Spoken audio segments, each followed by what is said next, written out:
Welcome to MBC News, and you are with me, Evelis Chingambe. Stories making the headlines. Government intensifies efforts to expand electricity access to achieve economic transformation. Over 20,000 students selected to pursue tertiary education in various public universities and colleges in the country. And farmers encouraged to use hybrid maize seed varieties to avert the effects of climate change.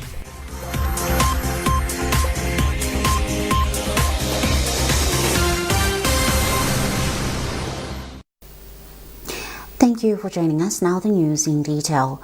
Minister of Energy and Mining, Jean Matanga, says government is intensifying efforts to expand electricity access for households, rural hospitals and schools as a key strategy for achieving economic transformation.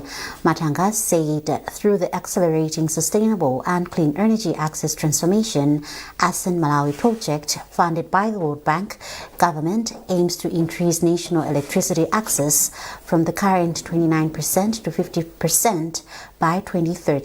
We have a report by Trinity Kampantengo being read by Madalitso Mhango.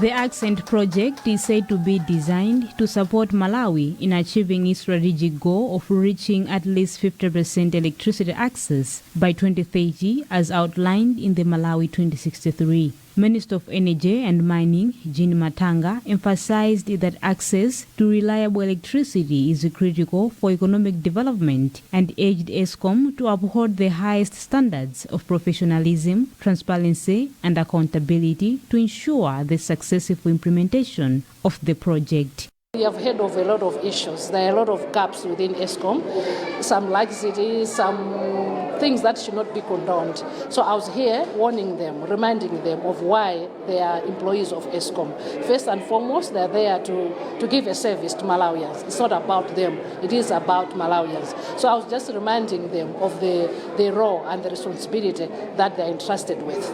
I was now imploring on the board to make sure that they do their work. If they see that there are some people within the management circles or just workers that are not doing the work, they should be able to stand up and discipline those members of staff.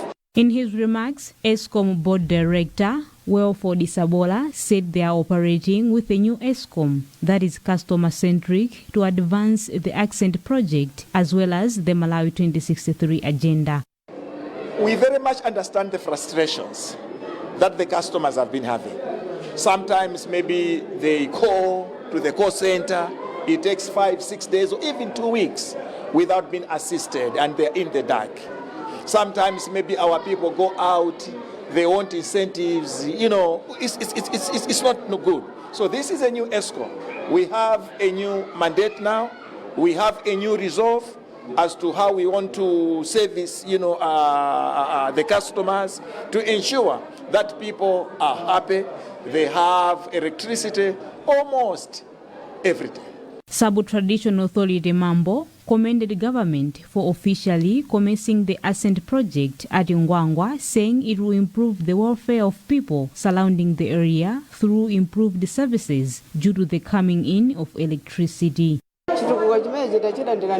We are thankful for what the government has done.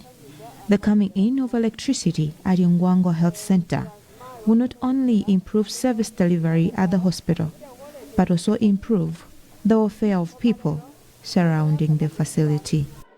Accelerating sustainable and clean energy access transformation, Accent Malawi project is a $250.8 million World Bank funded initiative running from 2025 to 2030. The project succeeds the Malawi Electricity Access Project, MIP, aiming to connect 235,000 households, 1,280 schools, health facilities, and provide clean cooking solutions to 650,000 people to reach 50% national energy access. Government will ensure that all funds allocated for the procurement of medicines are used for the intended purpose. Minister of Health, Madalito Waloi said this is one way of reducing challenges affecting hospitals across the country. Waloi made the remarks in Parliament when responding to a report by the Parliamentary Committee on Health. Mike Kalumbi has more. Speaking in Parliament, Waloi described it as unfortunate that over the past 5 years, funds meant for purchasing medicine have not been effectively utilized.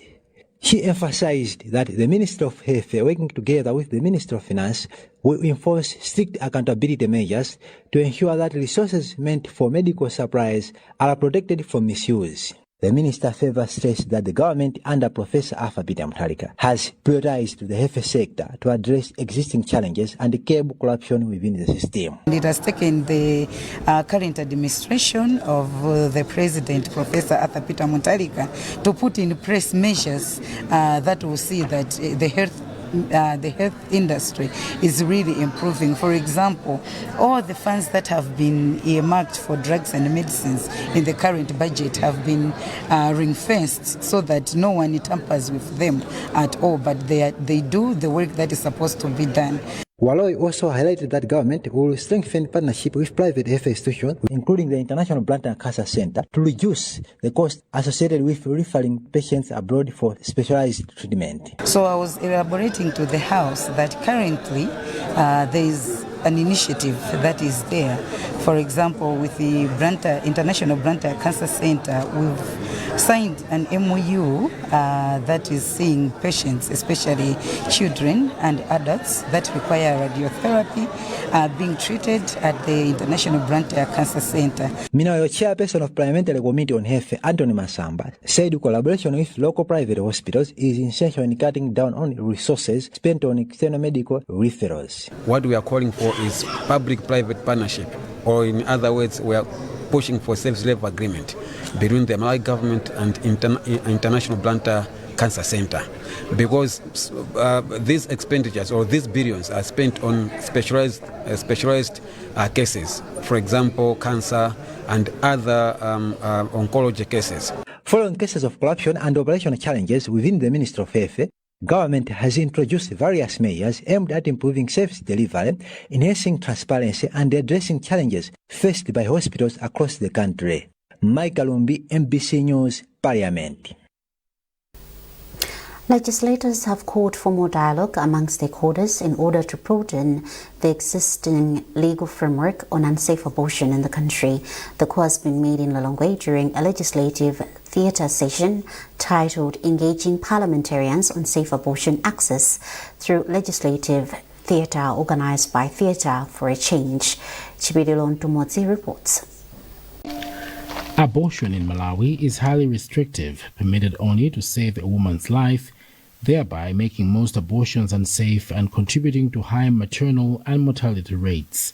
Speaking during the meeting, Vice Chairperson for the Parliamentary Committee on Legal Affairs, Moses Mlenga, said there was need to create a legal framework that would ensure women and girls are not subjected to unsafe methods when seeking to remove unwanted pregnancies. So we need to do some more talking. As members of Parliament, we continue to engage our members in our constituencies, but also, as somebody pointed out, the government should also take a firm stand in order for us to save the lives of those people who are dying or have developed serious complications because of unsafe abortion should come to an end. In her remarks, Parliamentary Health Committee Vice Chairperson Maureen Nsewulachira noted that unsafe abortion remains a serious public health challenge, contributing significantly to maternal mortality and morbidity in the country. Nsewulachira said legislators have the responsibility of ensuring the country's laws and policies safeguard the health and dignity of citizens, especially women and girls who are the most affected. Let me recommend the Theatre for Change for organizing this engagement. We had different committees in Parliament. We had social, we had legal, and us as Healthy and Women Caucus. So I'm glad that even the legal were there. They enlightened that the law just doesn't stop at allowing the safe abortion when it comes to threatening the life of the mother, but also the law expands to allowing safe abortion, even to those who have undergone rape, who have experienced rape, and also the incest, that those people that get pregnant due to sleeping together with the relatives, whether it's brother, sister, or uncle, niece, like that. Yeah.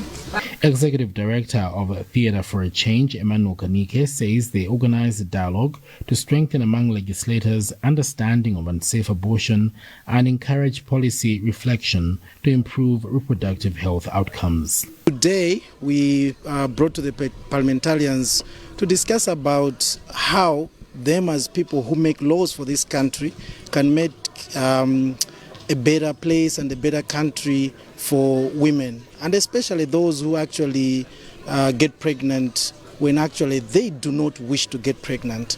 And these are most of the time cases, for example, related to rape. So we would like to see how our parliament can take part in making sure that we have a very good comprehensive legal framework that can allow safe abortion and make sure that people are able to actually enjoy their sexual and reproductive health rights. Now that the conversation has been ignited with the legislative, there are still more stages to be explored as Theatre for a Change takes the issue to other platforms. Chipililom Tumozi, NBC News, Lilongwe. Minister of Foreign Affairs George Chaponda says the suspension of access to VIP lounge facilities on commercial flights will curb abuse and security breach, among others.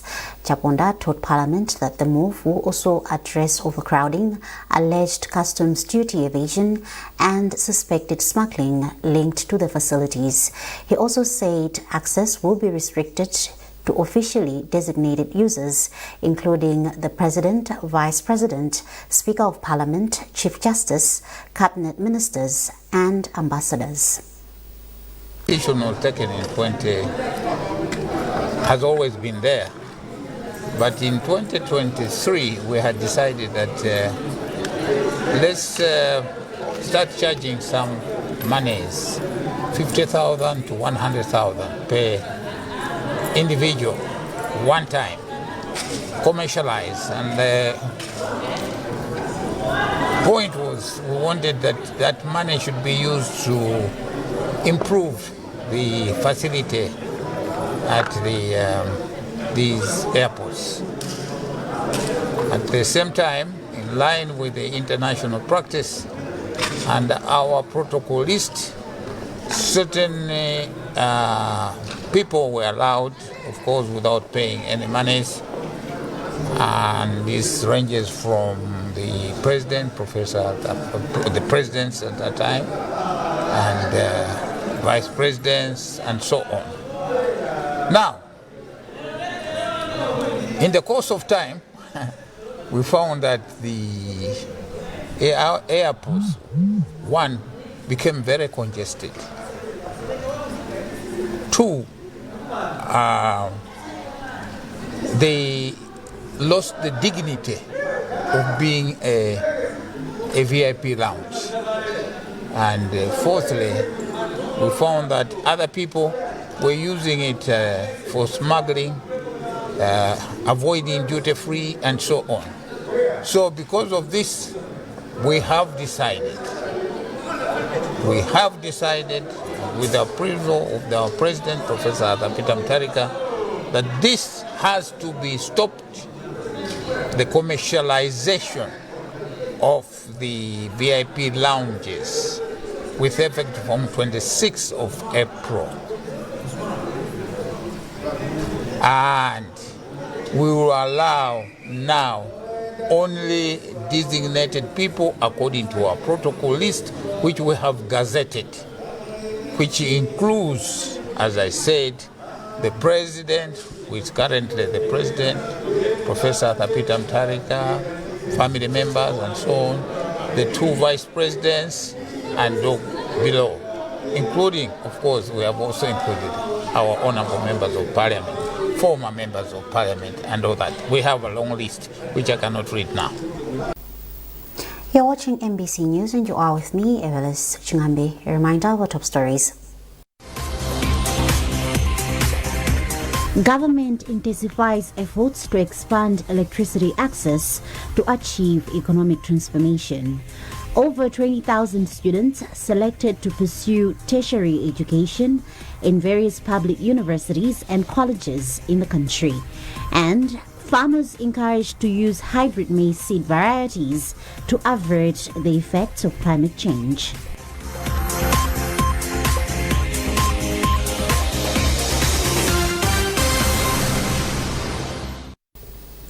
Welcome back.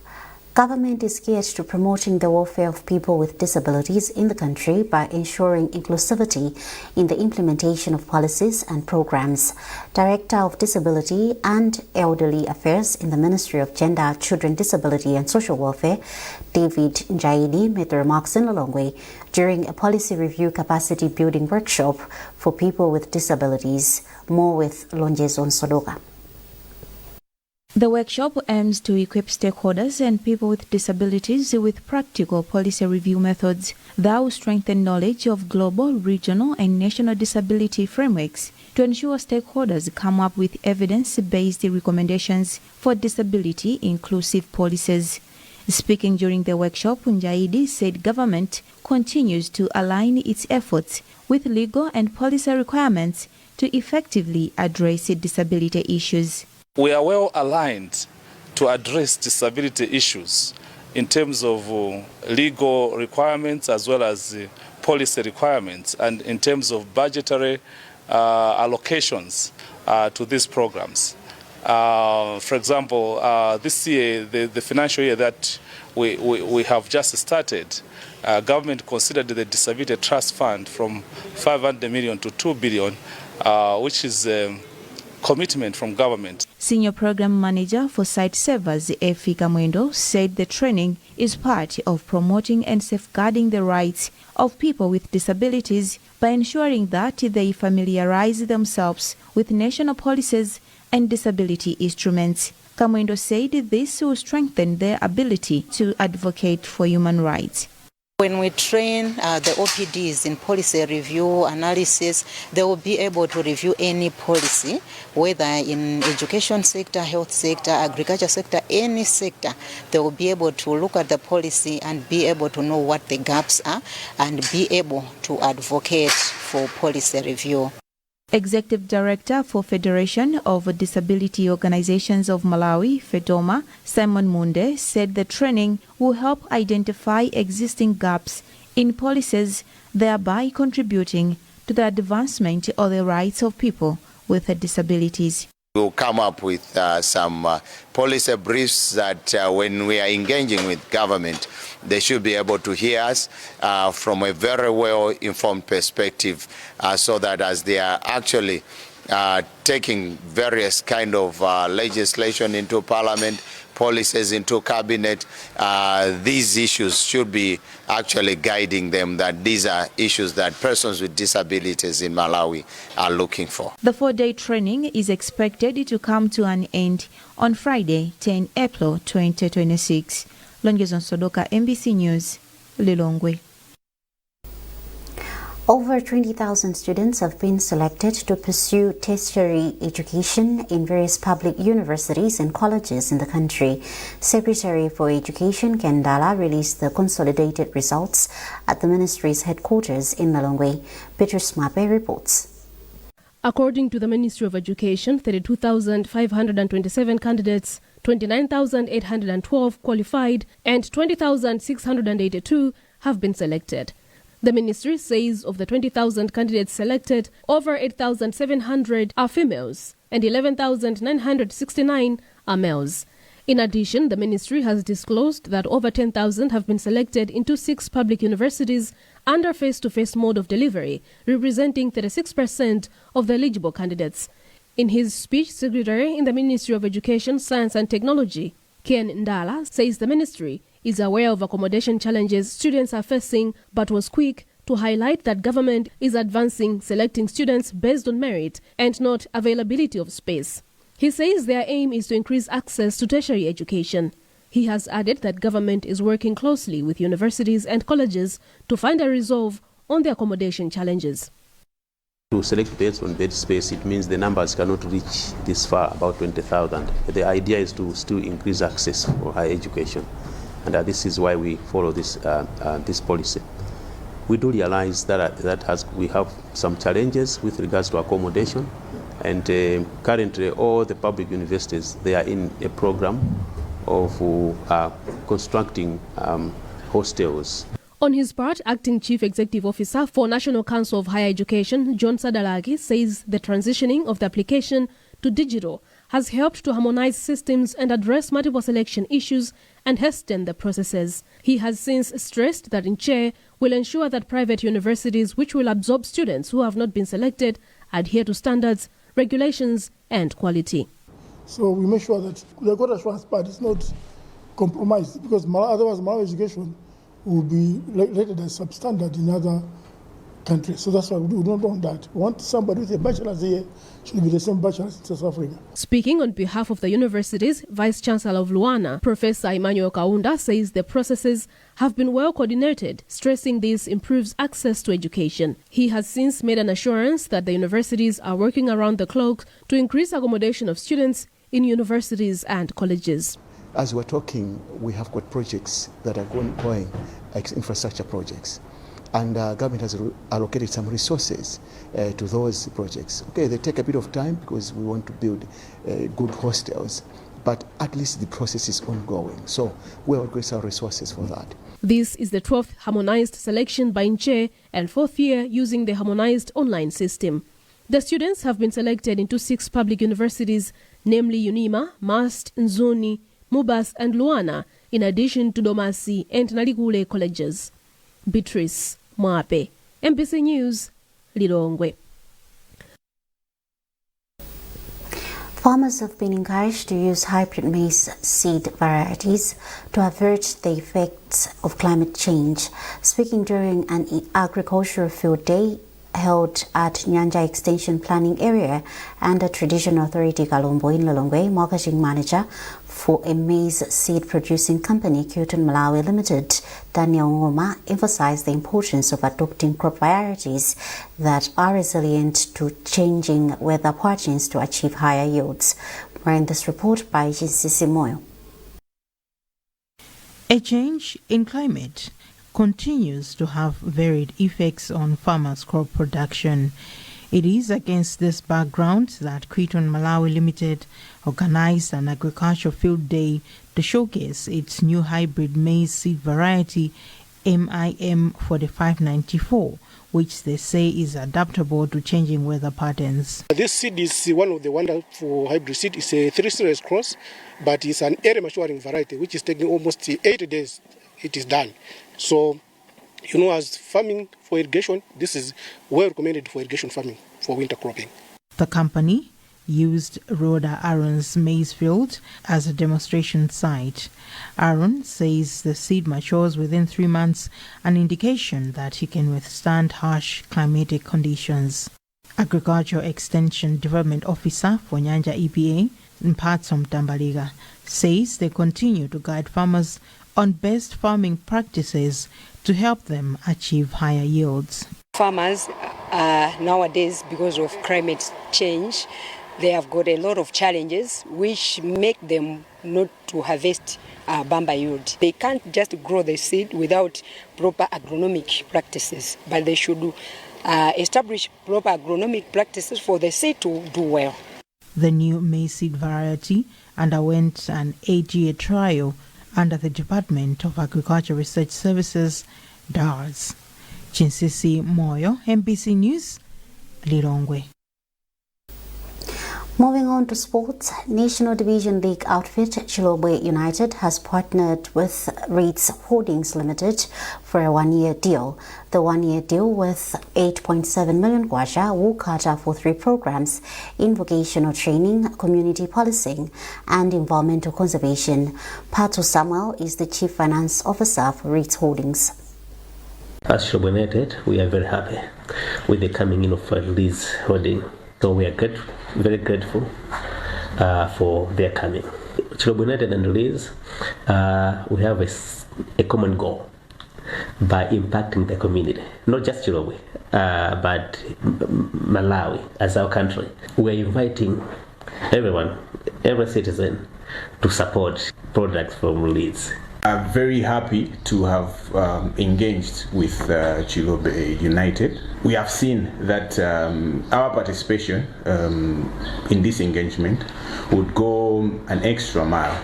It's not only about the club, but the impact will go as far as the community at large. And because I also know that Chilobe Football Club is not only to do with a particular geographical area, it's national at large. I believe the impact would be a national impact. Looking at still the areas where Chilobe United Club is working in, where it's empowering the youth, ensuring there is sanity in our social area, as well as the environmental conservation. Putting back the natural vegetation, it would mean we have sustained a green space, and eventually that would fight the carbon footprint, as well as ensuring that there is healthy living amongst ourselves and our neighbors. So eventually, we are in this partnership, we are as well ensuring that our tomorrow should be better. This partnership is well aligning with our match. And that's it from us this afternoon. A recap of our top stories before we leave.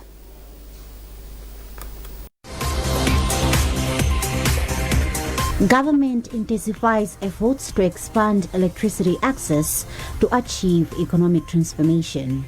Over 20,000 students selected to pursue tertiary education in various public universities and colleges in the country.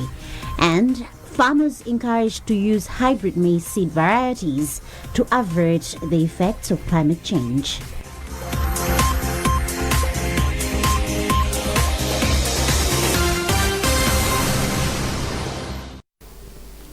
For more updates, visit Embassy Digital on Facebook, X and Instagram. You've been with me, Evelis Chingambe. Thanks for watching and good afternoon.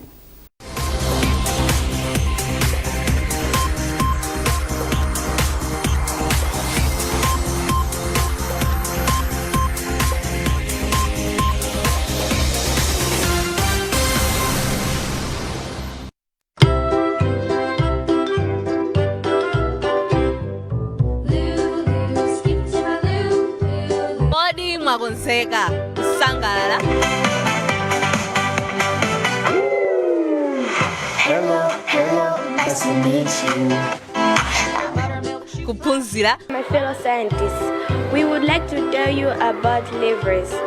Levers are an example of simple machines. We have 3 different types of levers. We have first class lever, second class lever, and third class lever. Comanzo kuvina.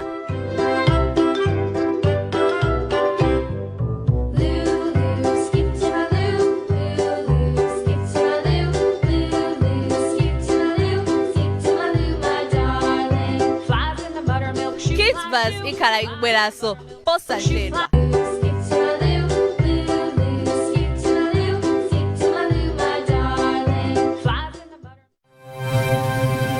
MVC, inspiring the nation.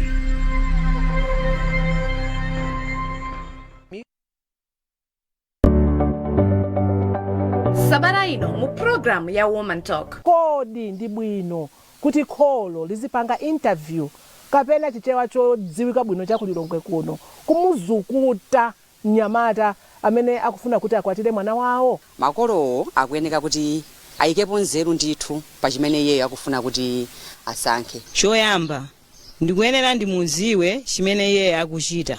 Mnyamatayo ndimuzukute ndimpaphalise ndi mafunso kuti ndimbalalisa. Ayi londeyo nchatera zedi. Amabwera ndi mabodza anyamata masiku ano ndesi zikhala bwino kuti mwana uja akazidziwire kubanja. Lalero ana adzipezera okha ndipo ana masiku ngotengeka. Nyamata asafufuzidwe. Nthawi zambiri mudzaona nyamata avala suti akupita kwa mkazi atenga chigalimoto akupita kuja zinthu zija wabwereka.